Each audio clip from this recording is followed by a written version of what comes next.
The first warning wasn't the water. It was the letter taped to my door, stamped with the HOA logo, accusing me of improper lawn conditions. I laughed until the next storm hit. Rain fell hard that night. Okay, the kind that rattles windows and makes the streetlights blur. By morning, my backyard looked like a shallow lake, not random puddles. Not bad luck. A perfect, deliberate flow pouring straight through the fence line from the house uphill. Standing on her deck, coffee in hand, was the HOA Karen, watching at first. I told myself it was coincidence. New builds shift soil. Water finds paths. But then it happened again. And again. Each storm left my grass dying, my fence posts leaning, my shoes sinking into mud. Meanwhile, her yard, dry, manicured, pristine, almost smug. I knocked on her door. Calm, polite. She smiled without warmth and said the words that changed everything.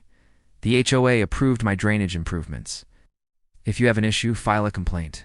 I did. The HOA replied in 48 hours. Not to her, to me. They cited my failure to maintain proper drainage and gave me 30 days to fix it. Tore face fines. That's when I stopped being confused and started paying attention. I attended the next HOA meeting, sat quietly, listened, and watched as she spoke confidently about community standards, protecting property values, all while casually mentioning how water naturally flows downhill. Heads nodded. No one questioned her. So I went home and read every HOA guideline, every county ordinance, every footnote about water redirection, surface alteration, and shared boundaries.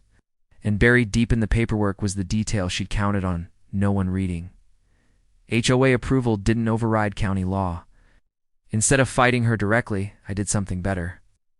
I hired a licensed civil engineer. No walls, no barriers, just physics, done legally. The next storm arrived like clockwork.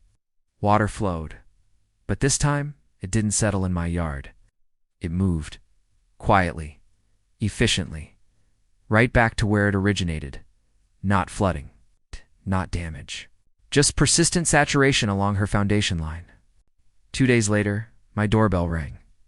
Different tone. Tight smile. She asked if I'd changed something. I answered honestly. I brought my property into compliance. Silence stretched, and the HOA sent another letter. This one wasn't for me. A week later, trucks arrived at her house. Real fixes, real solutions, real costs. And after that, the rain fell again. Hard, loud, honest. Sometimes the most satisfying victories don't make noise. They just restore balance.